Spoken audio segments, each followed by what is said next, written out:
Description में हमने आप सभी को एक लिंक दिया है जिस पे आप क्लिक करोगे तो आप सभी के सामने जो गवर्नमेंट ने नया पोर्टल लाया है आप इसी पर आ जाओगे। यहाँ पर वोटर आईडी कार्ड के लिए अगर आप अप्लाई कर रहे हो तो आपकी जो एज है वो 18 साल होनी चाहिए, जिसमें कि कुछ मंथ अगर कम भी हैं तब भी आप अप्लाई कर सकते हो। जिसमें कि अप्लाई होने के बाद जैसे आपकी जो एज 18 वर्ष होगी आपको जो वोटर आईडी कार्ड है वो मिल जाएगा। तो अगर आप इस पोर्टल पर फर्स्ट टाइम आ रहे हो, आपके पास में अभी यूजर आईडी और पासवर्ड इस पोर्टल का नहीं है, तो सबसे पहले तो यहाँ पर जो साइन अप का ऑप्शन दिखाया गया है तो इस ऑप्शन पे क्लिक करोगे तो आप सभी से आपका जो मोबाइल नंबर है वो मांगा जाएगा। अपनी जो ईमेल आईडी है उसको आपको इंटर करना है और देन आपको कंटिन्यू की टैब पे क्लिक करना है। यहाँ पर अपना नेम आपको इंटर करना है और अपनी मर्जी का एक 8 डिजिट का जो पासवर्ड है वो सेट कर लेना है। इसके बाद में आप रिक्वेस्ट ओटीपी की टैब पे क्लिक करोगे तो आपके फोन पर एक ओटीपी आएगा और ईमेल पर भी एक ओटीपी सेंड किया जाता है, दोनों आपको यहाँ पर इंटर करने हैं। और वेरीफाई की टैब पे क्लिक करोगे और यहाँ पर यूजर क्रेडेंशियल जो भी हमने सेट किया है जैसे कि मोबाइल नंबर और जो पासवर्ड हमने सेट किया उसको हम यहाँ पर एंटर करेंगे और कैप्चा कोड फिल करने के बाद में हम लॉगिन की टैब पे क्लिक करेंगे। तो इस तरीके से आप देखोगे कि हम पोर्टल पर लॉगिन हो चुके हैं। लॉगिन होने के बाद में अब हमें अप्लाई करने के लिए फॉर्म नंबर 6 वाला जो आइकन दिखाया गया है इस ऑप्शन पे हमें क्लिक करना है। तो हमारे सामने आप देखोगे कि एक रजिस्ट्रेशन पेज आ चुका है। सबसे पहले तो आप सभी को अपनी जो स्टेट है इस लिस्ट में से सिलेक्शन करना है, अपना डिस्ट्रिक्ट आपको चूज करना है। इसके बाद में आप सभी को number and name assembly constituency के सेक्शन में आना है। यहाँ पर नंबर मोस्टली लोगों को नहीं पता होगा। सेलेक्ट एसी की टैब पे आप क्लिक करोगे और इसके बाद में अपने एरिया का जो नेम है आपको सिलेक्शन कर लेना है और यहाँ पर आपको नेक्स्ट की टैब पे क्लिक करना है। अब हम बी सेक्शन में अपना जो कंप्लीट नेम है वो एंटर करेंगे, जिसमें कि फर्स्ट नेम और मिडिल नेम इंग्लिश लैंग्वेज में यहाँ पर इस बॉक्स में आपको एंटर करना है।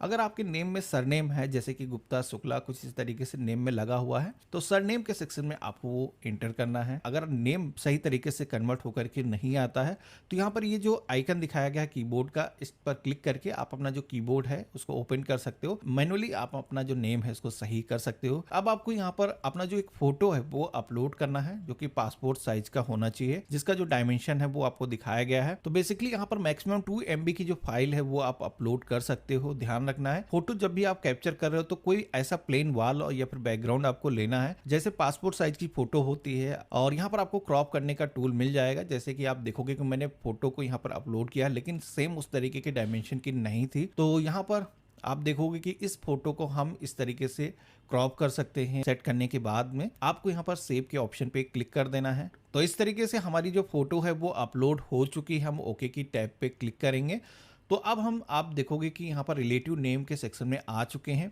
यहाँ पर आपको अपने फादर का जो नेम है जिस तरीके से आपने अपना नेम फिल किया उसी तरीके से यहाँ पर आपको एंटर करना है। कोई भी महिला अगर अप्लाई कर रही है तो उसकी जो शादी अगर हो चुकी है देन उसको अपने हस्बैंड का जो नेम है यहाँ पर फिल करना है और यहाँ पर हम अपने फादर का जो नेम है कंप्लीट यहाँ पर एंटर करेंगे। सरनेम अगर होता तो यहाँ पर हम एंटर करते। इसके बाद में हम नेक्स्ट की टैब पे क्लिक करेंगे। अब यहाँ पर हमें अपनी जो कॉन्टेक्ट डिटेल्स है वो जोड़ने की ज़रूरत है, जिसमें कि मोबाइल नंबर हमारा खुद का है तो सेल्फ की टैब पे हम क्लिक करेंगे।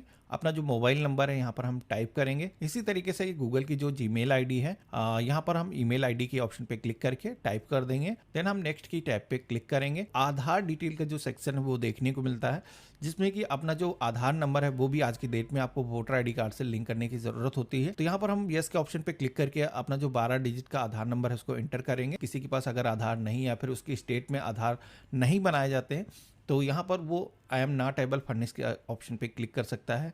इसके बाद में हम नेक्स्ट करेंगे, मेल फीमेल जो भी जेंडर है सेलेक्ट करेंगे। अब आपको यहाँ पर डेट ऑफ बर्थ डिटेल के सेक्शन में आकर के सबसे पहले तो अपनी जो डेट ऑफ बर्थ है ईयर चूज करना है, मंथ सेलेक्ट करना है। डेट चूज करने के बाद में यहाँ पर आप सभी को self attested copy document supporting वाला जो ऑप्शन दिखाया गया है इस ऑप्शन पे क्लिक करना है और इसके बाद में आप यहाँ पर ड्रॉप डाउन मेनू में आओगे तो यहाँ पर आप देखोगे कि डेट ऑफ बर्थ प्रूफ के लिए यहाँ पर कई सारे डॉक्यूमेंट दिखाए गए हैं, जो कि आप इनमें से कोई भी डॉक्यूमेंट आपके पास मौजूद है वो आप दे सकते हो। बर्थ सर्टिफिकेट दिया जा सकता है, आधार कार्ड, पैन कार्ड, तो जो भी आपके पास डॉक्यूमेंट है। यहाँ पर आपको एक चीज ध्यान रखना है कि डॉक्यूमेंट अपलोड करते समय सबसे पहले तो डॉक्यूमेंट की एक जीरोक्स कॉपी आपको कर लेना है। उसके बाद में उस पर आपको सिग्नेचर करना है। सिग्नेचर करने के बाद वही जो डॉक्यूमेंट है वो आपको अपलोड करना है, यानी कि सेल्फ अटेस्टेड कॉपी यहाँ पर आपको अपलोड करने की जरूरत होगी।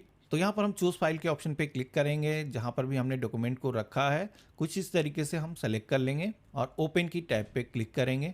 देन हमें यहाँ पर नेक्स्ट की टैब पे क्लिक करना है। तो अब आप देखोगे कि हम एड्रेस के सेक्शन में आ चुके हैं। जहां पर हमें अपना जो कंप्लीट प्रेजेंट एड्रेस है, वर्तमान जो पता है, वो हमें सबसे पहले तो यहाँ पर एंटर करना है।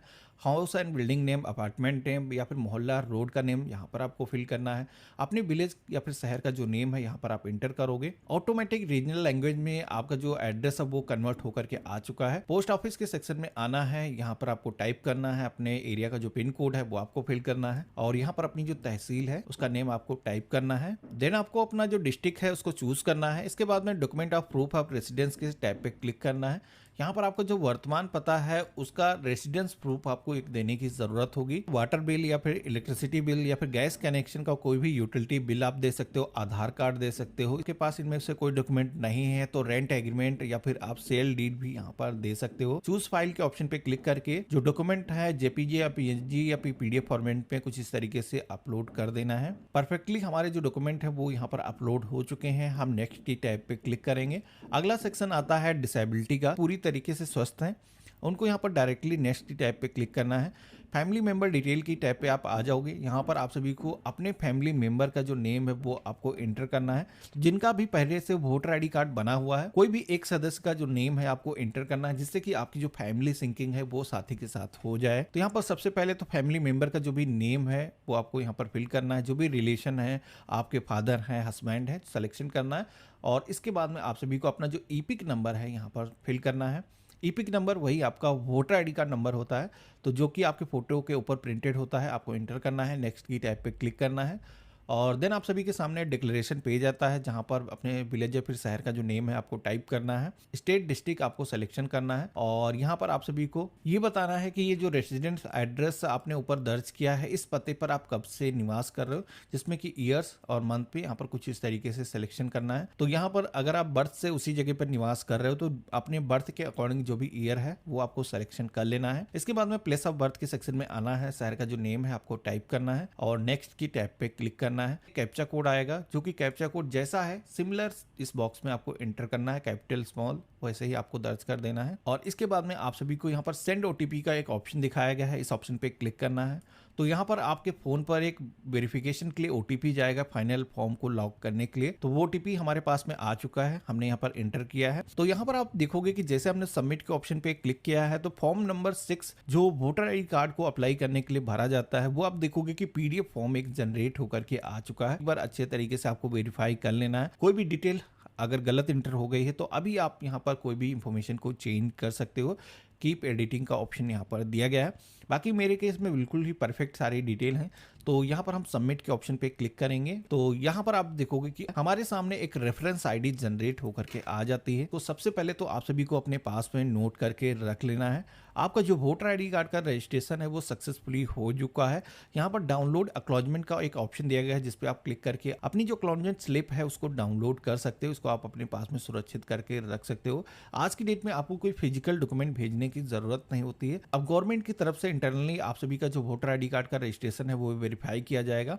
उसके बाद में आपका जो वोटर आईडी कार्ड है वो जनरेट हो जाएगा। आपको ई वोटर आईडी कार्ड आपके फोन पर एसएमएस के माध्यम से ईमेल पर सेंड कर दिया जाता है। इस पोर्टल पर आकर के आप डायरेक्टली यहाँ पर ई पिक डाउनलोड का ऑप्शन दिया गया है, इस ऑप्शन पे क्लिक करके भी डाउनलोड कर सकते हो।